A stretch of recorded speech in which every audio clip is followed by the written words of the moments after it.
اپنی قدر کو پہچان لیتا ہے، غور کیجیے گا، جو انسان اپنی قدر کو پہچانتا ہے، اپنی اہمیت کو پہچانتا ہے، اپنی افادیت کو پہچانتا ہے، جو اپنی قدر و منزلت کا ادراک رکھتا ہے، وہ کبھی بھی گھاٹے کا سودا نہیں کرتا۔ مختصر جملہ ہے مگر معانی کے کئی سمندر ہیں جو امیر المومنین نے اس ایک فرمان کے اندر بہا ہے۔ جو اپنی قدر و منزلت کا ادراک رکھتا ہے، خود اپنی قدر کو سمجھتا ہے، وہ کبھی بھی گھاٹے کا سودا نہیں کرتا ہے۔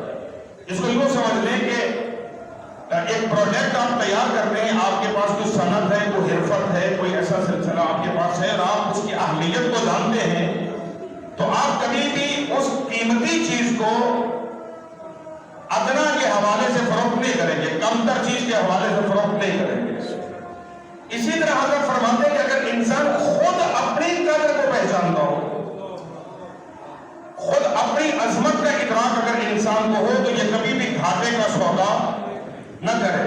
ایک اور منظر پر جملے کو پلٹا اور پلٹ کر پھر فرماتے کہ اے انسانوں توجہ کرو، تمہارے نفس کی قیمت جنت ہے، اسے جنت سے کم پر مت بیچو۔ توجہ فرمائیے گا، تمہارے اس نفس کی قیمت جنت ہے، اسے جنت سے کم پر مت بیچو۔ اس نفس کو دنیا کی خاطر نہ بیچ دو، اس نفس کو لذات دنیا کی خاطر مت بیچ دو، اس نفس کو خواہشات کی خاطر مت بیچو، اس لیے کہ تمہارا نفس قیمتی ہے، اور اس نفس کی قیمت کیا ہے؟ جنت ہے۔ جیسا کہ قرآن مجید میں بھی ایک منظر پر اس طرف اشارہ کیا ہے، مدرسہ صاحبان ایمان کے حوالے سے اشارہ کیا ہے کہ مومنین میں سے کچھ وہ ہیں کہ جنہوں نے اپنے اموال اور اپنے نفوس کو بیچ دیا ہے، کس قیمت؟ جنت قیمت بیچا ہے۔ انہوں نے اپنا مال بھی خدا کو دے دیا، اپنے نفوس اور اپنی جانیں بھی خدا کو دے دی۔ کیوں دے دی؟ تاکہ بدلے میں خدا انہیں جنت عطا کر دے۔ یہ امیر المومنین فرما رہے ہیں کہ تمہارے نفس کی قیمت جنت ہے، اسے اس سے کم پر مت بیچو۔ بیچنا ہے اگر تمہیں نفس کو بیچنا ہے تو جنت کے بدلے میں بیچو، لذات دنیا کی خاطر نہ بیچو، خواہشات کی خاطر نہ بیچو، چند گناہوں کی عوض میں اپنے نفس کو مت بیچو، اس لیے کہ نفس تمہارا قیمتی، یہ لذتیں ختم ہو جائیں گی، تھوڑی دیر کے لیے ہوگی، ختم ہو جائیں گی۔ لہذا اسلام تقاضا کرتا ہے حضرت انسان سے کہ وہ عزت نفس کو مرہون خاطر رکھے، جو بھی قدم اٹھے وہ سوچ کر کے قدم اٹھائے کہ اس قدم اٹھنے کے نتیجے میں کہیں ایسا تو نہیں کہ میری عزت کا جنازہ نکل جائے گا۔ بات واضح ہو رہی ہے؟ ایسے اقدامات سے روک دیا اسلام نے کہ یہ کام مت کرنا، اس لیے کہ اس میں تمہاری عزت کے جانے کا خطرہ ہے۔ ایسے اقدامات کے مت جانا، ایسے اعمال کو انجام مت دینا کہ جس کی وجہ سے تمہاری عزت کا جنازہ نکل جائے۔ کیوں؟ اس لیے کہ اللہ نے تمہیں صاحب عزت پیدا کیا۔ جب عظمت انسانی کا اعلان ہوتا ہے قرآن مجید میں، تو خداوند متعال انسان کی عظمت کا اعلان کرنے سے پہلے کتنی قسمیں کھاتا ہے؟ 4 قسمیں اٹھاتا ہے خدا۔ والتین والزیتون وطور سینین وہذا البلد الامین، تین کی قسم، زیتون کی قسم، طور سینا کی قسم، بلد امین کی قسم، لقد خلقنا الانسان